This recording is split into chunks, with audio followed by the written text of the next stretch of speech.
Hi hello welcome to our channel. ఇప్పటివరకు నేను కొంతమంది కవుల్ని రచయితల్ని మీ ముందుకు తీసుకొచ్చి పరిచయం చేశాను కదా.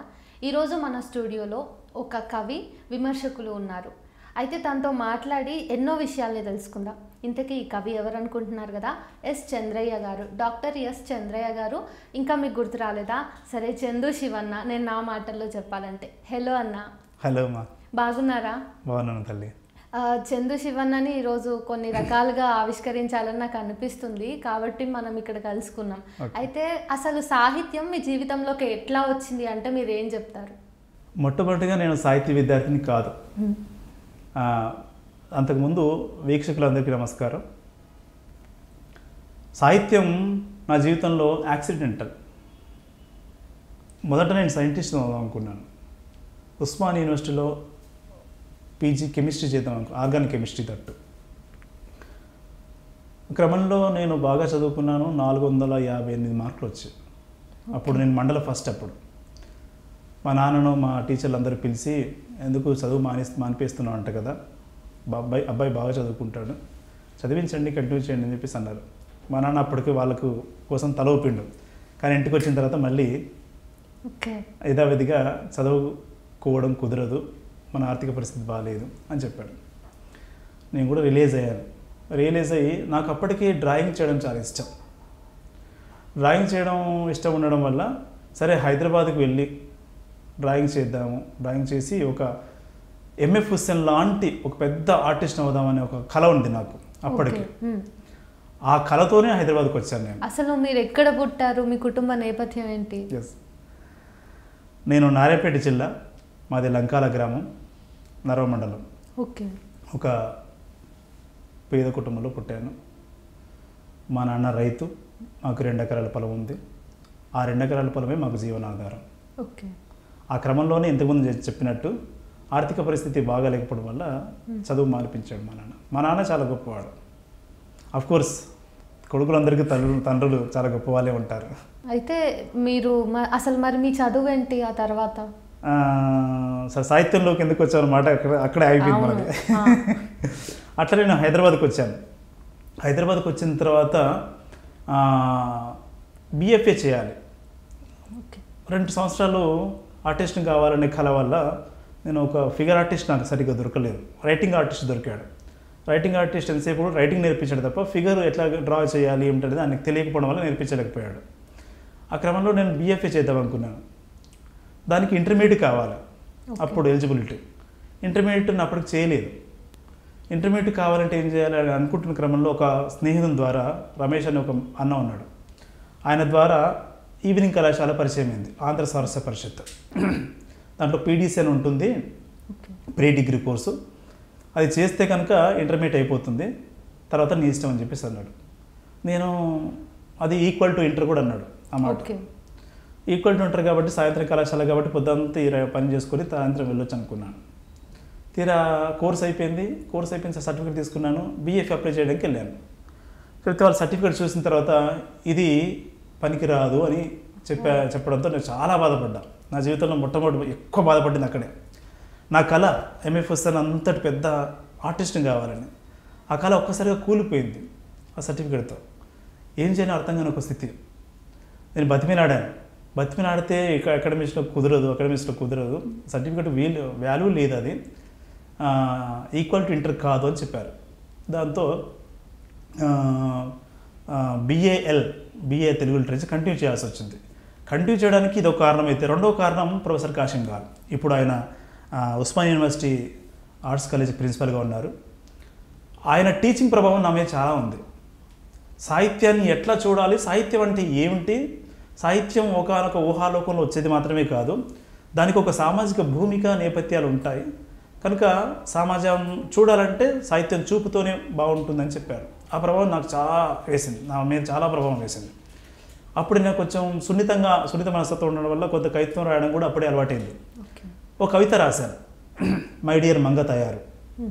ఆ కవిత చాలా బాగా వచ్చిందని సార్ చాలా మెచ్చుకున్నారు. మా కోసం మై డియర్ మంగ తయారు వయసు సరిగ్గా స్వతంత్ర భారత వయసులో సగం ఉంటుంది అని ఇట్లా మొదలవుతుంది కవిత. ఈ కవిత రాయడానికి ఒక నేపథ్యం ఉంది. ఈ నేపథ్యం తర్వాత చెప్పమని చెప్తాను. ఇప్పుడే చెప్పమంటే దీనికోసం అంబేద్కర్ ఓపెన్ యూనివర్సిటీ అని మనకి ఇక్కడ జూబ్లీ హిల్స్లో ఉంది. అంబేద్కర్ ఓపెన్ యూనివర్సిటీకి ఒక అక్క సర్టిఫికేట్ కావాలని చెప్పింది. ఆమె అక్కడ చేసింది, డిగ్రీ చేసింది. సర్టిఫికేట్స్ తీసుకోవడం కోసం వెళ్ళాను. నేను చెప్తాను, మీరు వెళ్ళి కలెక్ట్ చేసుకోండి అని. అక్కడ ఒక యూనివర్సిటీ బయట గేటు పక్కన ఒక టీ స్టాల్ నడిపే ఒక మిడిల్ వయసు, ఒక 35-40 అట్లా వయసున్న ఒక ఆడామె, ఆంటీ లాగా ఉంది చూడడానికి అప్పటికి నా వయసుకి.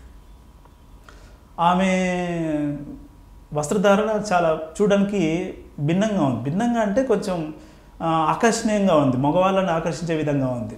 సరిగ్గా బయట సరిగ్గా వేసుకోకపోవడం అట్లాంటివన్నీ కూడా.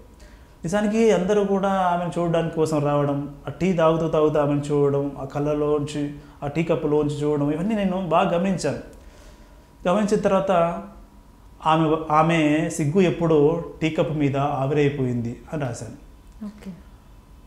ఆమె నువ్వు చూడడానికి మీరు అందరూ వస్తున్నారు, కానీ ఆమె జీవితం, ఆమె స్త్రీ తన సిగ్గును వదిలిపెట్టి బట్టలు ఒక రకంగా వేసుకొని టీ స్టాల్ నడుపుతుందంటే ఆమె జీవితం వెనక ఎంత సంక్షోభమైన జీవితం ఉంది అనేది అర్థం చేసుకోవాల్సి ఉంటుంది అనే కాన్సెప్ట్ ఆ కవితలో ఉంది.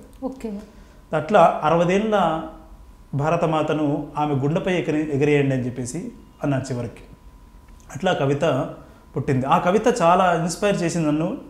సార్ కూడా చాలా బాగుందని మెచ్చుకున్నాడు. ఆ మెచ్చుకోవడంతో నేను ఆగలేదుగా. అట్లా సాహిత్యం నాకు క్రమంగా సృజన రంగంలోకి అట్లా వెళ్ళాను. సాహిత్య అధ్యయనం అట్లా మొదలైంది. ఆ క్రమంలో నేను ఎంఎఫ్ హుస్సేన్ అనే కళ పక్కకు పోయింది. సాహిత్యం చదవడం మొదలుపెట్టాను.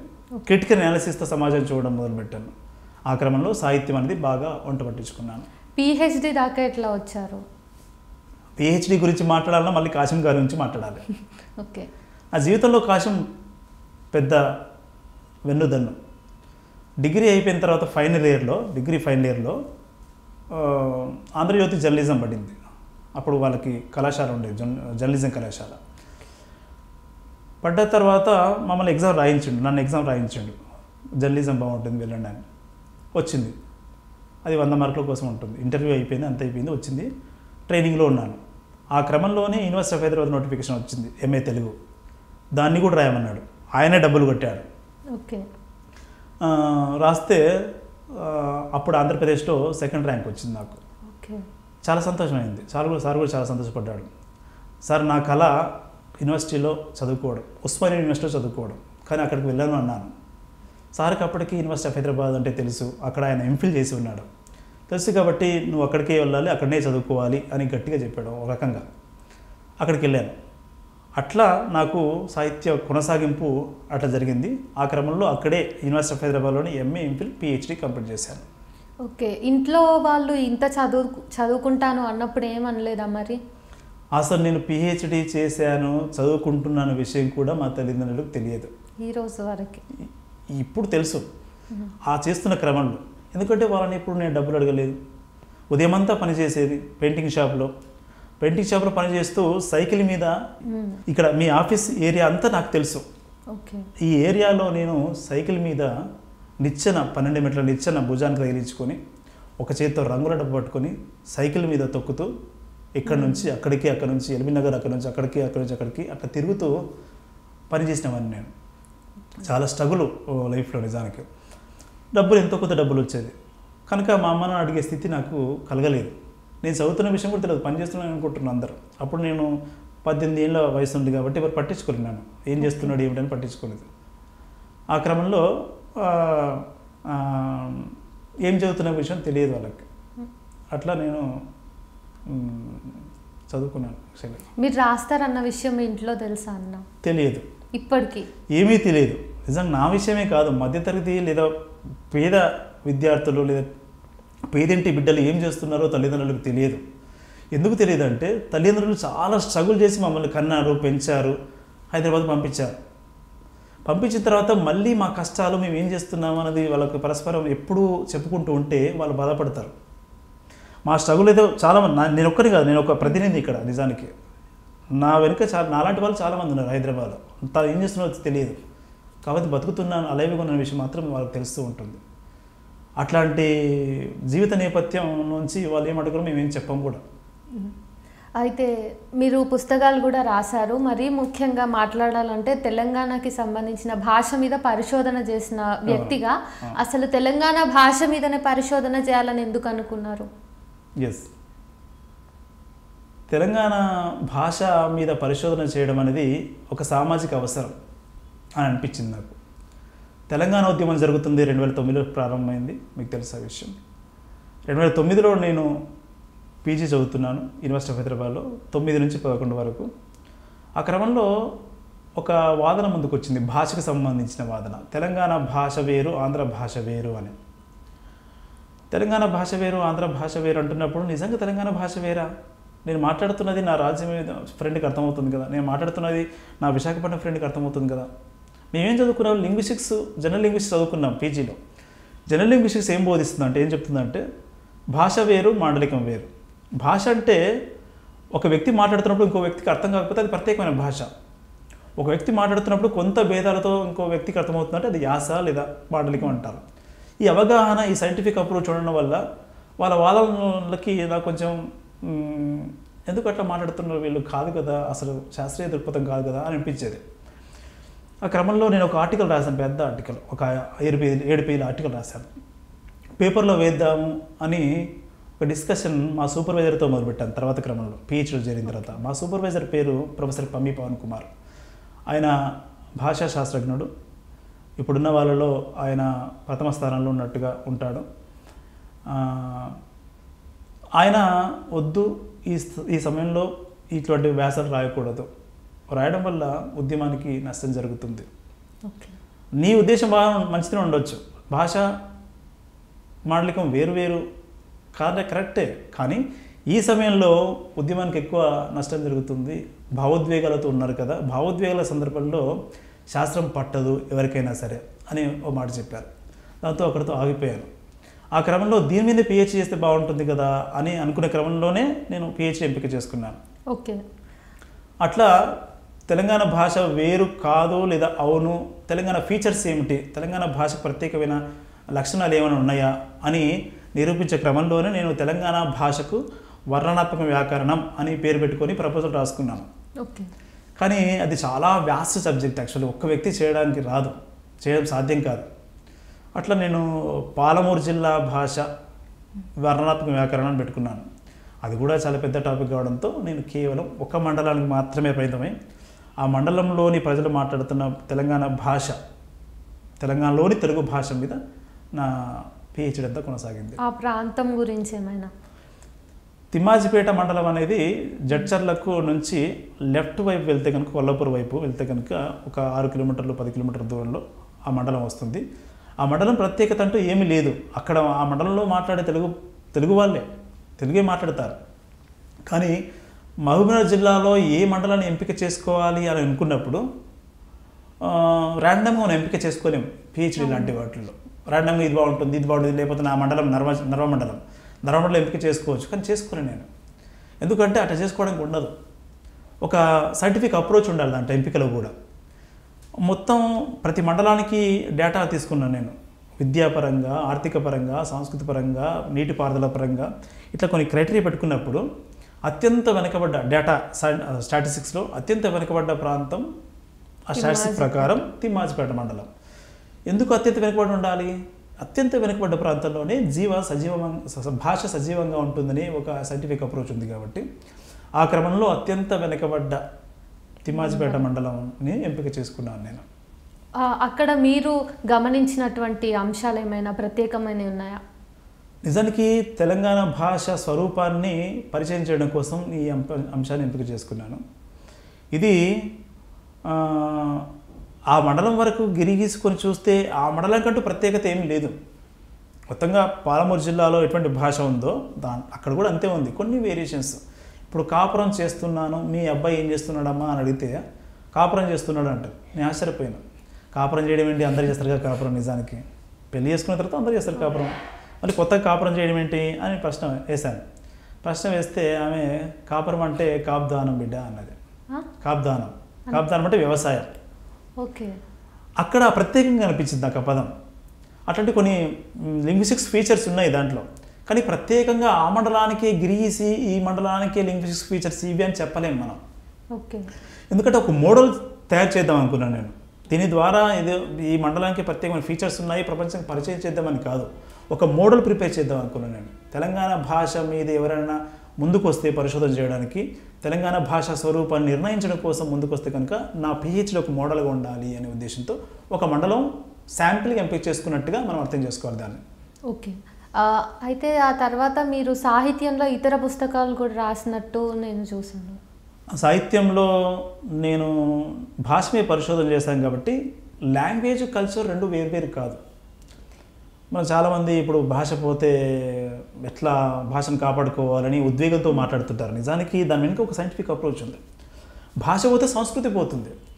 ఎందుకంటే ఏదైనా సరే భాషలోనే వ్యక్తీకరించబడుతుంది. కాబట్టి ఆ భాష పదం పోతే కల్చర్ కూడా పోతుంది.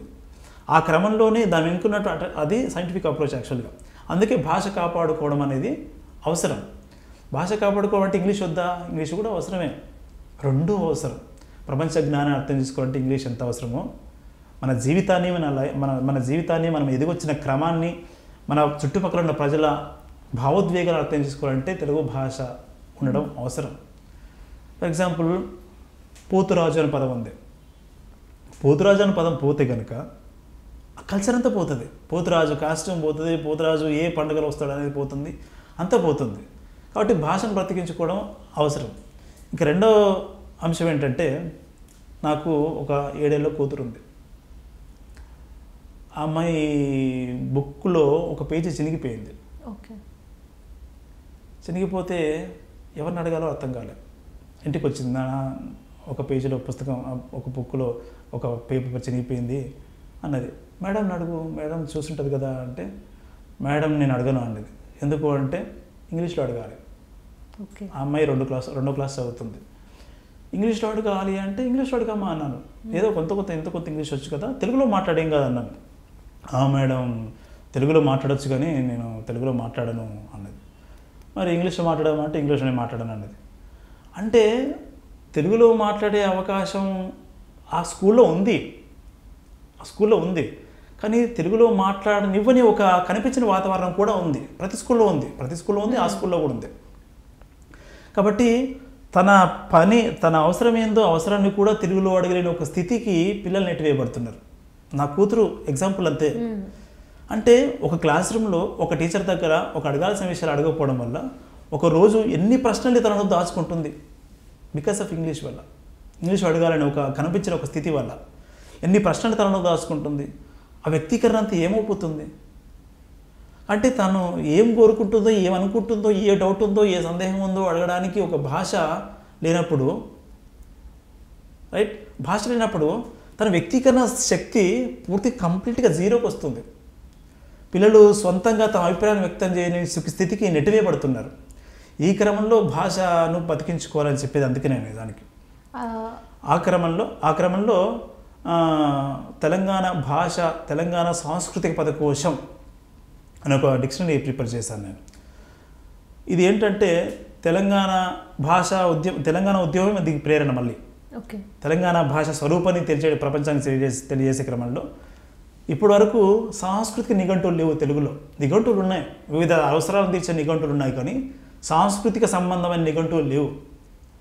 అట్లా సాంస్కృతిక సంబంధమైన నిఘంటువుల్లో ఇది మొట్టమొదటిది తెలంగాణకు సంబంధించి. అట్లా భాష, కల్చర్ను మీద ఎక్కువ నాకు ఇష్టం నిజానికి. అట్లా రూపొందిందే తెలంగాణ సాంస్కృతిక పదకోశం. దీనికి తెలంగాణ సాహిత్య అకాడమీ ఫండింగ్ ఇచ్చింది. ప్రాజెక్ట్ రూపంలో చేశాను దీన్ని. పుస్తకం కూడా ఇప్పుడు అందుబాటులో ఉంది. ఇంకా రీసెర్చ్లో ఉన్నాను కాబట్టి, లేదా టీచింగ్లో ఉన్నాను కాబట్టి, వివిధ జాతీయ సదస్సుల్లో, అంతర్జాతీయ సదస్సుల్లో కొన్ని పరిశోధన పత్రాలు సమర్పించడం, విమర్శ వ్యాసాలు రాయడం, పత్రికలకి సమీక్షలు రాయడం అవన్నీ చేస్తున్నాను. ప్రస్తుతానికి పలుకుబడి అనే పేరుతో తెలంగాణ భాషా స్వరూప వ్యాసాలు వచ్చినాయి ఒక పుస్తకంగా. ఇప్పుడు ఉపయుక్త పేరుతో సాహిత్య వ్యాసాలు కూడా వచ్చింది. ఇంకొకటి భాష, సమాజం, సంస్కృతి అనే పేరుతో ఒక పుస్తకం నెక్స్ట్ మంత్ రాబోతుంది. ఇవన్నీ కూడా నేను ప్రస్తుతానికి ఎడారి వాసన అనే ఒక కవితా సంపుటిని కూడా వేశాను. ఎడారి వాసన 2018లో వచ్చింది. ఇట్లా ఒక 4-5 పుస్తకాలు, ఇంకా 2 డిక్షనరీలు కూడా ప్రిపేర్ చేస్తున్నాను. ఒకటి కొలుమెంటుకున్నది నవల అల్లం రాజయ్య గారు రాశారు. ఓకే. ఆయన మాండలికంలో రాశాడు. కథనం మొత్తం కూడా మాండలికంలో ఉంటుంది. ఇది ఒక ధిక్కారం నిజానికి. ఆ కాలంలో అల్లం రాజయ్య గారు పత్రికలకు పంపితే, సీరియల్గా ప్రచురించడం కోసం పత్రికలు పంపితే, ఈ భాష సరిగా లేదు, సరిచేసి పంపించండి అని రిటర్న్గా వచ్చింది. ఓకే. ఆ క్రమంలో చాలా చర్చ జరిగింది భాష మీద. తెలంగాణ భాష మీద, తెలంగాణ భాషలో రాయకూడదా, తెలుగు భాష అంటే కేవలం కోస్తాంధ్ర భాషలోనే రాస్తే ముద్రిస్తారా, అల్లం రాజయ్య లాంటి వాళ్ళు రాస్తే ముద్రించారా అనే చర్చ నూతన లాంటి పత్రికలో జరిగింది.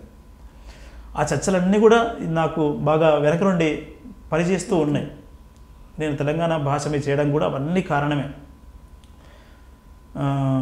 అట్లా కొలిమంటుకున్నది నవలకు సంబంధించి ప్రతి పదానికి అర్థాన్ని చెబుతూ కాంటెక్చువల్ మీనింగ్తో వాక్యాన్ని ఉదాహరిస్తూ ఒక డిక్షనరీ ప్రిపేర్ చేశాను.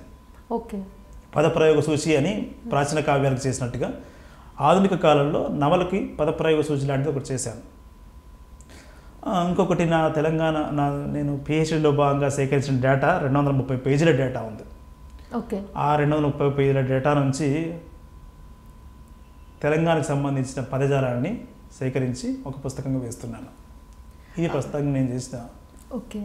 అయితే మీ పుస్తకాల గురించి ఏం మాట్లాడినా తెలంగాణ పదం అనేది చాలా కామన్గా వినిపిస్తుంది. కాబట్టి తెలంగాణ ఉద్యమం, మలిదశోద్యమం జరిగినప్పుడు మీరు యూనివర్సిటీ ఆఫ్ హైదరాబాద్లో ఉన్నారు. అక్కడ ఉద్యమ పరిస్థితులు ఎట్లా ఉండే? తెలంగాణ ఉద్యమంకి సంబంధించి తెలంగాణలో ఉన్న పరిస్థితులు వేరు, యూనివర్సిటీ ఆఫ్ హైదరాబాద్ ఉన్న పరిస్థితి వేరు. అక్కడ చాలా భిన్నమైన సాంస్కృతిక నేపథ్యం నుంచి వచ్చిన వాళ్ళు ఉంటారు, భిన్నమైన రాష్ట్రాల నుంచి వచ్చిన వాళ్ళు ఉంటారు, భిన్నమైన దేశాల నుంచి వచ్చిన వాళ్ళు ఉంటారు. అట్లా అది ఒక మినీ ఇండియా లాంటిది యూనివర్సిటీ ఆఫ్ హైదరాబాద్ అనేది. ఆ మినీ ఇండియాలో తెలంగాణ గొంతు వినిపించాలి.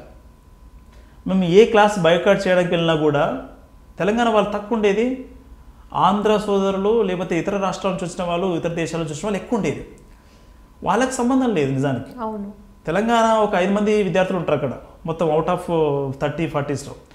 ఆ 5 మంది విద్యార్థుల కోసం క్లాస్ బైకాట్ చేయాలన్నా అని ప్రశ్నించేవాళ్ళు వాళ్ళు. కానీ తెలంగాణ మొత్తంగా ఒక పిలిపించినప్పుడు యూనివర్సిటీ ఆఫ్ హైదరాబాద్ తెలంగాణలో భాగం, ఇది సపరేట్ ద్వీపంలో లేదు.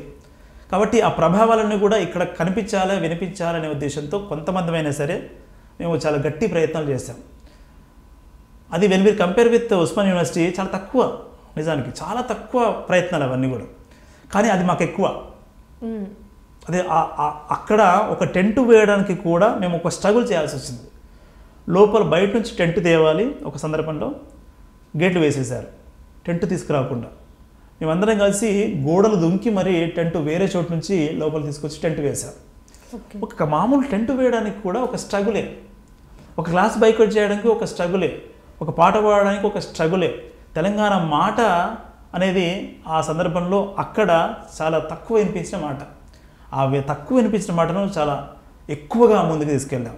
నేను ఇంతకుముందు చెప్పినట్టు నేను ఆర్టిస్ట్ను కాబట్టి, రైటర్ని కాబట్టి నేను బ్యానర్లు రాసేవాడిని, గోడల మీద నినాదాలు రాసేవాడిని, రోడ్ల మీద జై తెలంగాణ అని పెద్దగా రాసేవాడిని. ఇప్పటికి కూడా ఒక 2014 తర్వాత 19 వరకు దాదాపు రోడ్ల మీద పెద్ద కనిపించేది. ఇప్పుడు అంతా పోయింది. కానీ అట్లా ఒక డప్పు కొట్టడం కూడా అక్కడ ఒక పెద్ద ఉద్యమం. టెంట్ వేయడం ఎట్లా ఉద్యమం, ఒక డప్పు కొట్టడం అంత పెద్ద ఉద్యమం అక్కడ. అట్లాంటి చాలా పరిమితమైన అవసరాల్లో, పరిమితమైన అవకాశాల్లోంచి తెలంగాణ ఉద్యమం నడిపాము. నాతో పాటు టీఎస్సీ అని ఉంది, మాది టీవీవి, తెలంగాణ విద్యార్థి వేదికలో పనిచేశాను. తెలంగాణ విద్యార్థి వేదికలో అధ్యక్షుడిని అక్కడ నేను. తర్వాత రాష్ట్ర కమిటీకి కూడా సభ్యుడిగా బాధ్యతగా కూడా ఉన్నాను. తెలంగాణ విద్యార్థి వేదిక లేదా యూనివర్సిటీ ఉస్మానియా జేఏసీ ఏ పిలిపించినా కూడా మేము అందుకొని ముందుకు వెళ్ళేవాళ్ళం.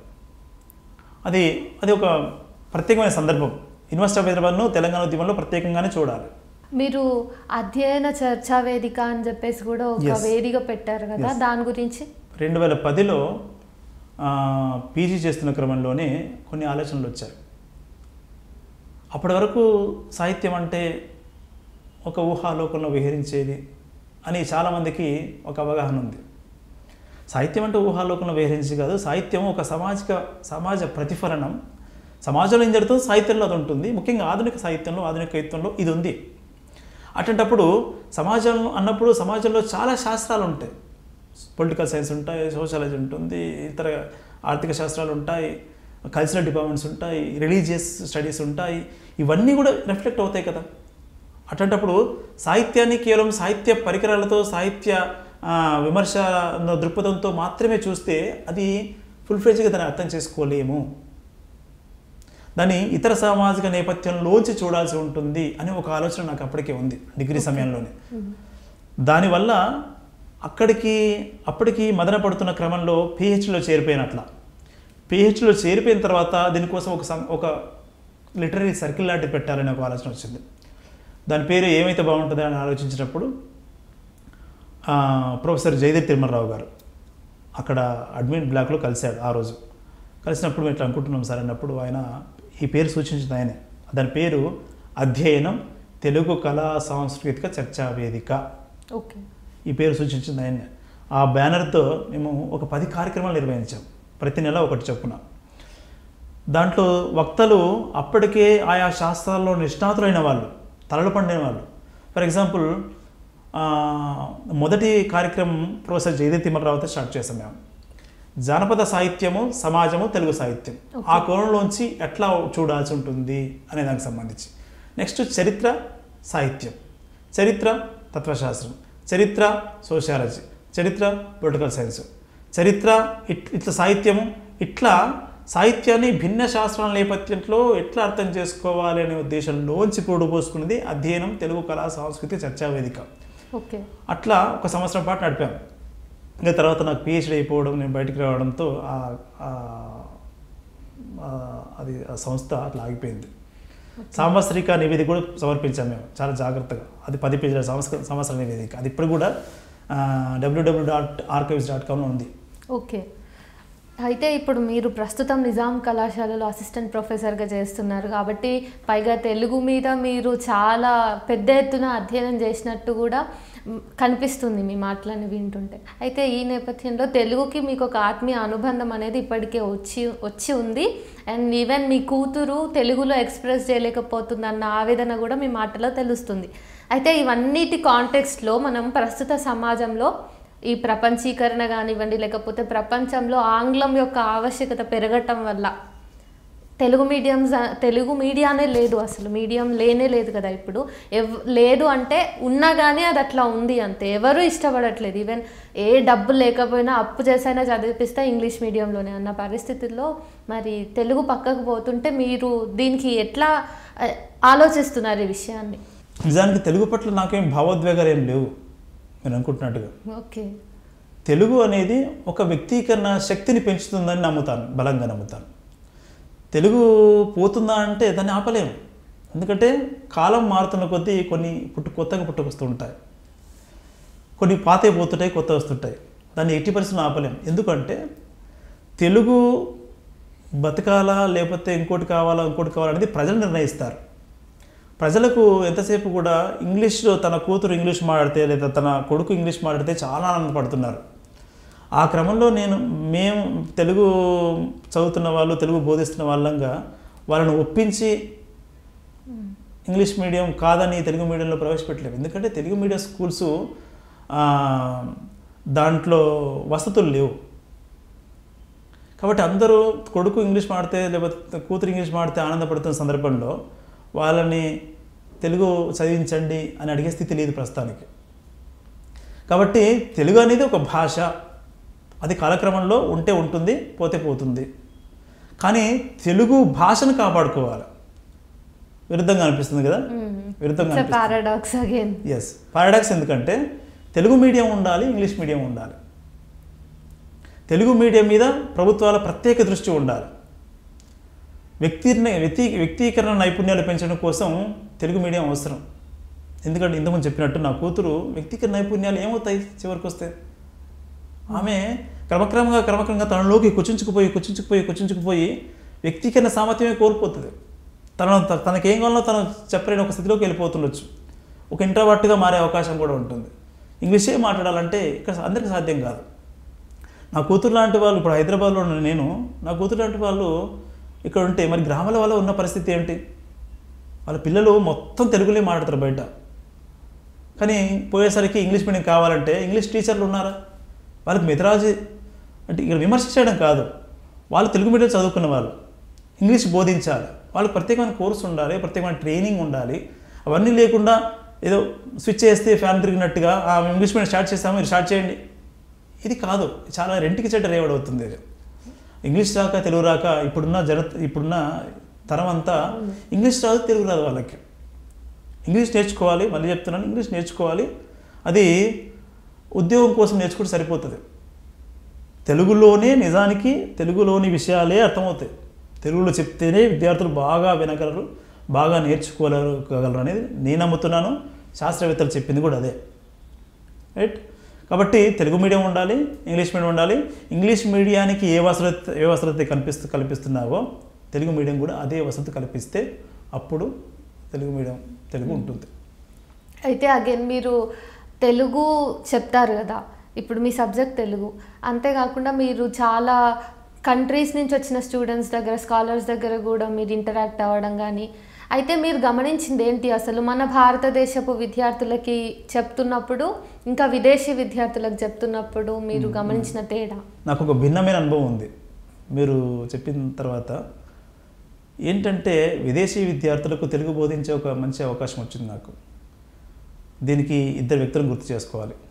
ఒకటి విమల కటికినేని గారు, రెండు ప్రొఫెసర్ పి రాములు గారు. పి రాములు గారు ఇప్పుడు తెలుగు శాఖ అధ్యక్షులుగా ఉన్నారు యూనివర్సిటీ ఆఫ్ హైదరాబాద్లో. విమల కటికినేని ఒక 20 సంవత్సరాలుగా విదేశీ విద్యార్థులకు తెలుగు నేర్పిస్తున్నారు. ఆమె అనేక దేశాల్లో తిరిగి, ముఖ్యంగా అమెరికా, షికాగో లాంటి యూనివర్సిటీ అక్కడికి వెళ్ళి వాళ్ళకి తెలుగు నేర్పించి వచ్చింది. ఆమె ఒక విషయం చెప్పాలి ఆమె గురించి. తెలంగాణ ఉద్యమం ఇక్కడ పీక్ స్టేజ్లో నడుస్తుంది, ఆమె అక్కడ ఉంది అమెరికాలో. ఆమెకి ఉండలేని ఒక స్థితి ఏర్పడింది. జాబ్కి రిజైన్ చేసి తెలంగాణ ఉద్యమంలో భాగం అయిపోయింది ఆమె. అది ఆమె నన్ను బాగా మోటివేట్ చేసింది. నాకు ఇంగ్లీష్ రాదు, ఇంగ్లీషు వచ్చిన విద్యార్థులు ఉన్నారు అక్కడ, తెలుగు నేర్పించాలి వాళ్ళకి. నేను భయపడిపోయాను, వణికిపోయాను, ఒక రకంగా భయమైంది నిజానికి. కనీసం ఇంగ్లీష్ రాకుండా వాళ్ళకి తెలుగు ఎట్లా నేర్పిస్తాను, కమ్యూనికేట్ చేయాలి కదా కనీసం అని భయపడుతున్న సందర్భంలో, నువ్వేం భయపడకు, అదే వస్తుంది ఇంగ్లీషు, నీకు ఇంగ్లీషు నీకు తెలుస్తలేదు అంతే అని చాలా మోటివేట్ చేశారు. అట్లా వాళ్ళకు నేను టీచ్ చేస్తున్న క్రమంలో నాకు కొత్త అనుభూతి కలిగింది. వాళ్ళందరూ కూడా చిన్నపిల్లలు కాదు, వాళ్ళందరూ రీసెర్చ్ చేస్తున్న వాళ్ళు. రీసెర్చ్లో భాగంగా తెలుగు ఒక సర్టిఫికేట్గా చేస్తారు అంతే.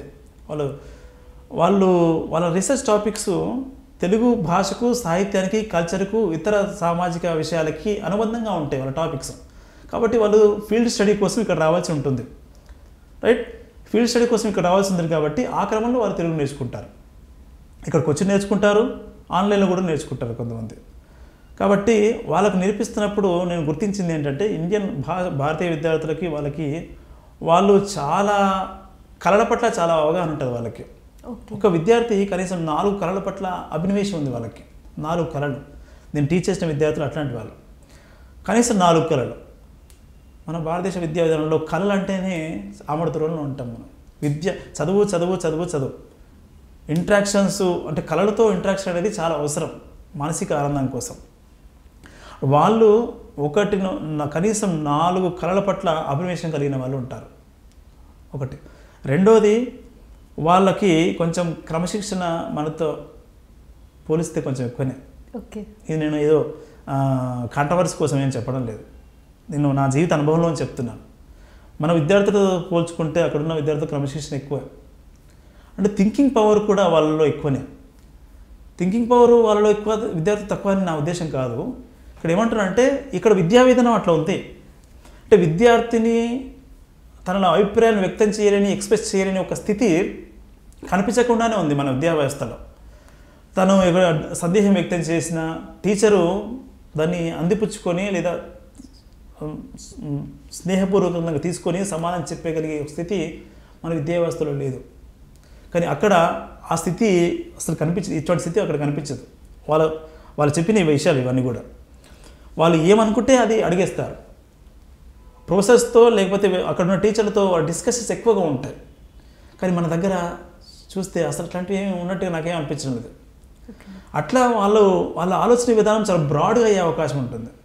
వాళ్ళతో మాట్లాడినప్పుడు అయ్యో వీళ్ళు PhD ఫస్ట్ ఇయర్ ఇన్ని విషయాలు మాట్లాడుతున్నారు ఏంటి, ఇంత అవగాహన ఉంది ఏంది అని అనిపిస్తూ ఉంటుంది నాకు. వాళ్ళతో కలిసి పనిచేయడం, వాళ్ళకు నేర్పించిన దానికంటే నేనే ఎక్కువ నేర్చుకున్నాను. వాళ్ళ కల్చరు ఏమిటని తెలుసుకున్నాను. వాళ్ళు ఎట్లా మాట్లాడతారు, ఒక విషయాన్ని ఎట్లా అడిగి తెలుసుకుంటారు, ఒక విషయం అప్పచెపితే, హోంవర్క్ అప్పచెపితే వాళ్ళు ఎంత నిబద్ధతతో పనిచేస్తారు. కనీసం ఒక 6 గంటలు తెలుగు కోసం పనిచేస్తారు ఒక రోజులో. వాళ్ళు ఒక తెలుగు సర్టిఫికేట్ ఇవ్వాలి వాళ్ళకి. సర్టిఫికేట్ ఎంత కష్టపడితే ఏదో 30 మార్కులు 40 మార్కులు వస్తుంది, కానీ అటు చేయరాలు. తప్పకుండా తెలుగు నేర్చుకుంటారు. వాళ్ళు 6 నెలల్లోనే తెలుగు నేర్చుకుంటారు. అంత కష్టపడే తత్వం, నిబద్ధత వాళ్ళలో కనిపించింది. అది నాకు మన భారతీయ విద్యార్థుల్లో అందరిలో అని చెప్పలేను, కానీ చాలామందిలో అది లేదేమో అనిపించింది. చాలా టేక్ ఇట్ ఈజీగా ఉన్నారు. ఇప్పుడు తర్వాత కూడా చాలా టేక్ ఇట్ ఈజీగా ఉన్నారు. ఇప్పుడు తెలుగు బోధిస్తున్నప్పుడు కూడా తెలుగు సరే కూడబెట్టదా పక్క పెడితే తెలుగు అవకాశాలు చాలా ఎక్కువ ఉన్నాయి. నిజానికి మార్కెట్ ఆ తెలుగు విద్యార్థుల నుంచి కొన్ని ఆశిస్తుంది, కొన్ని నైపుణ్యాలు ఆశిస్తుంది. చాలా రంగాలు ఉన్నాయి. ఇప్పుడు మీడియా రంగంలో, సోషల్ మీడియా రంగంలో, లేకపోతే సొంతంగా ఛానల్ పెట్టుకునే వాళ్ళు, మీడియా పెట్టుకునే వాళ్ళు, ఒకే వ్యక్తి ఒక మీడియా. ఈ కాలంలో ఒక వ్యక్తి ఒక మీడియా, ఒక సమాజాన్ని శాసించే ఒక స్థితి ఆయనకి భాష ద్వారానే వస్తుంది. కంటెంట్, సృజనశక్తి, ప్రసంగ నైపుణ్యం ఉంటే వాళ్ళకు పెద్ద సమాజాన్ని ప్రేరేపించే శక్తి ఆయనకు వస్తుంది. అందుకు తగ్గట్టుగా ఆయనకి డబ్బులు కూడా అందుతాయి. కాబట్టి ఇవన్నీ ఎంత చెప్పినా కూడా సరిగ్గా అందిపించుకునే వాళ్ళు చాలా తక్కువ మంది ఉన్నారు. ఒక బ్యాచ్లో ఒకరిద్దరు కంటే ఎక్కువగా కనిపించడం లేదు.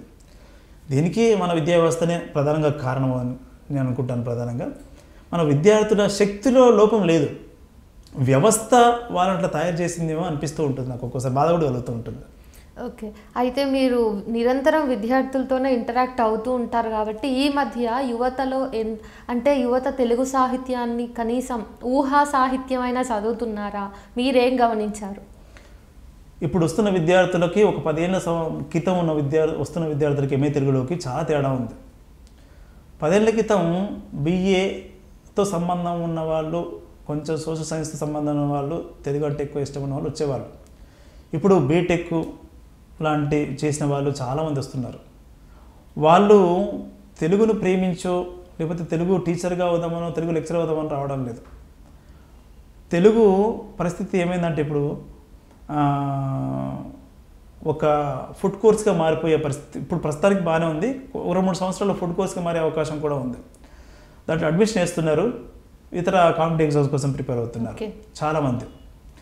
సాహిత్యం పట్ల పెద్ద ఇంత వాళ్ళలో సాహిత్యం ఉద్యోగం కోసం కాదు, రైట్, ఉద్యోగం కోసం కాదు. సాహిత్యం చదువుకుంటే ఒక విలువలు పెరుగుతాయి, సాహిత్యం చదువుకుంటే ఒక కళా తృష్ణ పెరుగుతుంది, మానసిక ఆనందం కలుగుతుంది. నువ్వు ఒక వ్యక్తిని ఆకర్షించడానికి నీ దగ్గర సాహిత్యం అనే ఒక పరికరం ఉండాలి. నువ్వు మంచిగా మాట్లాడాలంటే నువ్వు ఇతరత్ర ఉద్యోగాలు చేసినా కూడా వాళ్ళ టీం మెంబర్స్ను మెప్పించాలంటే నీ దగ్గర భాష ఉండాలి, సృజన ఉండాలి, మాట్లాడే నైపుణ్యం ఉండాలి. దీనికోసం కళాశాలకు రండి అని మేమందరం టీచర్లు అందరూ చాలా చెప్తుంటాం. కొంతమంది పట్టించుకుంటారు, కొంతమంది పట్టించుకోరు. క్రమంలో పిల్లలు తెలుగు సాహిత్యాన్ని పెద్దగా ఏమి చదవడం లేదని అనిపిస్తుంది నాకు. సరే, మీరు యాక్సిడెంటల్ పోయెట్ కదా. ఎస్. అయితే మీరు పుస్తకాలు చదవడం ఎట్లా స్టార్ట్ అయింది? ఏ పుస్తకంని అంటే ఫస్ట్ ఏది చదివారో గుర్తుందా? నేను మళ్ళీ మై డియర్ మంగతారి దగ్గరికి రావాలి. ఓకే. ఆ పోయం రాసిన తర్వాత నా ఫ్రెండ్ డాక్టర్ డి ఉదయభాను, ఆయన నాకంటే ముందు నుంచి కవిత్వం రాస్తున్నాడు. కోటి బస్ స్టాప్లో మేము అందరం కళాశాల అయిపోయిన తర్వాత కోటి బస్ స్టాప్ వరకు నడుచుకుంటూ వెళ్ళి ఆంధ్ర సాహిత్య పరిషత్ నుంచి అక్కడ డిస్పస్ అవుతాం ఎక్కడికన్నా. అక్కడ ఒక మాట అన్నాడు, అది ఇప్పటికి గుర్తుంది నాకు. ఏంటంటే, నువ్వు నాకన్నా మంచి పోయిటరీ రాస్తున్నావు. ఆయన అప్పటికి మంచి పోయిటరీ రాసేవాడు. ఈ కవిత నీకు మంచి పేరు తెచ్చిందని చెప్పేసి అన్నాడు. ఆ మాట నాకు చాలా బలంగా నాటుకుంది. అట్లా నేను కవిత్వం రాయడం స్పీడ్ పెంచాను. ఇక రోజుకో కవిత రాసుకుంటూ పోయాను. ప్రొఫెసర్ కాశం గారు ఉండి, మీరు కూడా సినారేలాగా రోజుకో పోయం రాద్దామనే ఆలోచనలో ఉన్నారు ఏందని అన్నాడు. అప్పుడు సినారే రోజుకో పోయం రాసిన విషయం నాకు తెలియదు. చాలా మంచి కాంప్లిమెంట్ అనిపించింది నాకు. ఆ క్రమంలో నేను కవిత్వం చదవడం విపరీతంగా పెంచుకున్నాను. ప్రతి ఆదివారం ప్రతి ఆదివారం పోయి కనపడ్డ ప్రతి పుస్తకాన్ని, కవితా పుస్తకాన్ని కొనేవాడిని. ఇట్లా ఇప్పటికీ మా ఇంట్లో బోరుడన్ని కవితా సంకలనాలు ఉన్నాయి. అట్లా నాకు అమృతం కురిసిన రాత్రి, సముద్రుడు పోయిట్రీ, శ్రీ మహాప్రస్థానం, ఇవన్నీ కూడా బాగా చదువుకున్నాను. దేవమర కవిత్వం, షాజహాన్ రాసిన మైనార్టీ శ్రీవాద కవిత్వం, దళిత కవిత్వం, ఇవన్నీ కూడా సమాంతరంగా చదువుకున్నాను అన్నీ. వాటిలో ఉన్న ఎక్స్ప్రెషను అంతకుముందున కవిత్వంలో ఉండదు. ఈవెన్ అభ్యుదయ కవిత్వంలో కూడా ఉండదు. అంత పవర్ఫుల్ ఎక్స్ప్రెషన్ ఉంటుంది అస్తిత్వవాద కవిత్వంలో. అట్లా అస్తిత్వవాద కవిత్వం బాగా ఆకర్షించింది నన్ను. ఆ ఎక్స్ప్రెషను, కొత్త పదజాలం తీసుకురావడం, కవిత్వంలోకి కొత్త ఎక్స్ప్రెషన్ తీసుకురావడం, ఇవన్నీ కూడా కవిత్వం వైపుగా నన్ను మళ్ళించాయి. ఇవి నా మొదటి అధ్యయనం చేసిన పుస్తకాలు. కవిత్వం కాకుండా ఇతర ప్రక్రియల్లో మీకు బాగా నచ్చిన పుస్తకాలు? నిజానికి కవిత్వం నిన్ను ప్రేమించడానికి కవిత్వం రాయడం ఒకటైతే, ఏదైనా కవిత 2 నిమిషాల్లో అయిపోగొట్టవచ్చు. ఓకే, 2 నిమిషాల్లో అయిపోగొట్టు. ఒక కవిత 2 నిమిషాలు అయిపోవచ్చు, కానీ కథ కనీసం 20 నిమిషాలు చదవాలి. నవల కనీసం 4-5 గంటలు చదవాలి, ఒక పూట అంతా పడుతుంది. ఇంత పెద్దగా లెంతి ఉన్న పుస్తకం చదివి ఎటువంటి అనుభూతి పొందుతానో, కవిత్వం చేతి కూడా 2 నిమిషాల్లోనే అంత అనుభూతి పొందేవాడిని నేను. అటువంటప్పుడు ఫిక్షన్ జోలికి వెళ్ళలేను నేను. అది నా పొరపాటే. నేను ఇప్పుడు ఆలోచిస్తే ఫిక్షన్ ఇప్పుడు బలంగా వస్తున్న క్రమంలో పోయిట్రీ మాత్రమే చదివితే మనం కొన్ని భావోద్వేగాలని పట్టించుకోకపోవచ్చు అని అనిపిస్తుంది నాకు. కాబట్టి ఫిక్షన్కి కొంచెం నేను దూరంగా ఉన్నాను చెప్పవచ్చు. ఓకే, మొట్టమొదట నేను ఫిక్షన్ చదివింది కాలాతీత వ్యక్తులు, శ్రీదేవి గారు రాసిన కాలాతీత వ్యక్తులు. ఒక నైట్ స్టార్ట్ చేసి ఆ నైట్ అయిపోగొట్టారు. అంత ప్రేరేపణ కలిగించింది ఆ బుక్ కాలాతీత వ్యక్తులు. ఎందుకంటే ఆ లైఫ్, నేను డిగ్రీలో ఉన్నాను కాబట్టి అంతా యంగ్స్టర్ లైఫ్ ఉంటుంది దాంట్లో. మొత్తం యంగ్స్టర్ లైఫ్ మనల్ని బాగా ఆకర్షించింది. ఆ శైలి కూడా చాలా తీవ్రంగా పాఠకుని తీసుకెళ్తూ ఉంటుంది. నేను 9 గంటలకు అన్నం తిని స్టార్ట్ చేస్తే 2 గంటలు అయింది, మొత్తం నవల మొత్తం అయిపోయింది. ఒక సిట్టింగ్లోనే నవలేస్తానట్టుగా అనిపించింది నాకు. ఆ ఫిక్షన్ అక్కడితో ఆగిపోయింది. ఎందుకంటే ఈ పోయిట్రీ వల్ల దొరికే అనుభూతి నాకు ఎక్కువ టైం కేటాయించాలనే ఉద్దేశంతో నేను ఫిక్షన్ వైపు వెళ్ళలే ఎక్కువ. ఇంకా విమర్శ నాకు చాలా ఇష్టం, శాస్త్ర అధ్యయనం చాలా ఇష్టం. భాషా శాస్త్రం, అలంకార శాస్త్రంలో నేను చదువుతున్న క్రమంలో అప్పటికే ప్రొఫెసర్ కాశీం గారు పద్యాల అంత్యాక్షరి పెట్టేవాడు. ఓకే, పద్యాలతో అంత్యాక్షరి పీడీసీ క్రమంలో అన్ని పద్యాలు నేర్చుకున్నాం మేము అప్పుడు. అలంకార శాస్త్రం నుంచి లేదా మనుచరిత్ర నుంచి కొన్ని వందల పద్యాలు వచ్చేది నాకు నోటెడ్. ఇప్పుడు కొంచెం మర్చిపోయాను, కానీ కొన్ని వందల పద్యాలు ఇప్పుడు మననం చేసుకుంటే అవన్నీ వస్తాయి మళ్ళీ. ఓకే, ప్రతి అలంకార శాస్త్రంలో ప్రతి లక్షణానికి ఒక లక్షణ పద్యం, ఒక లక్ష్య పద్యం, 2 అట్లా నేర్చుకున్నాము. అట్లా శాస్త్రాధ్యయనం బాగా ఇష్టం నాకు. సమాజం నేపథ్యం నుంచి సాహిత్యాన్ని చూసే చూపు ఉన్న శాస్త్ర గ్రంథాలన్నీ ఇష్టమే నాకు. మీరు ఎక్కువగా వ్యాకరణం ఇవన్నింటినీ కూడా బాగా దాటుకుని వచ్చారు కాబట్టి ప్రస్తుతం రాస్తున్న వాళ్ళు వచన కవిత్వాన్ని ఎక్కువ రాస్తున్నారు. కవిత్వ ప్రక్రియను మొత్తం ఒక దశలో వచన కవిత్వం ఆక్యుపై చేసుకుంది అని చెప్పే విమర్శలు కూడా వస్తున్నాయి. ఈ నేపథ్యంలో అసలు వచన కవిత్వానికి అసలు ఒక రూల్స్ అవి ఏమి ఉండవు కదా చాలా వరకు. ఈ అపవాదుని మీరు ఎట్లా తీసుకుంటారు? దీనికి మీరు ఎట్లా మాట్లాడతారు? వచన కవిత్వానికి కనిపించని రూల్స్ కనిపించవు అంతే. కానీ వచన కవిత్వంలో లయ ఉంటేనే, ఆ తూగు అంటాం కదా, ఆ తూగు లయ ఉంటేనే అది రాణిస్తుంది.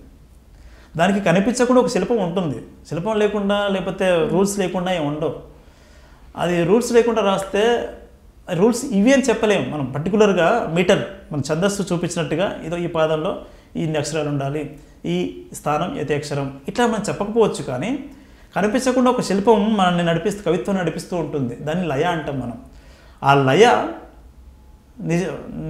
లయ నిర్దిష్టమైన అక్షరాల సంఖ్యల రూపంలో లేకపోవచ్చు, కానీ లయ నడిపిస్తుంది కవిత్వానికి. ఆ లయను పట్టుకున్నవాడే నిజమైన కవి అవుతాడు. వచన కవిత్వంలో అందరూ ఎందుకు రాణించలేకపోతున్నారంటే లయను పట్టుకోకపోవడం వలన. భావావేశం ఉండాలి కవిత్వానికి. నిజానికి చాలా తాపిగా కూర్చొని దేని మీద రాద్దాం, ఇప్పుడు ప్రారంభం మీద రాద్దాం అంటే కవిత్వం రాదు. ఆ ప్రాసెస్లో కవిత్వం రాదు. అదొక స్పీడ్ ఉండాలి, భావావేశం ఉండాలి, లయ ఉంటుంది. లయ నథింగ్ బట్ ఛందస్తే, కనిపించని ఛందస్తే.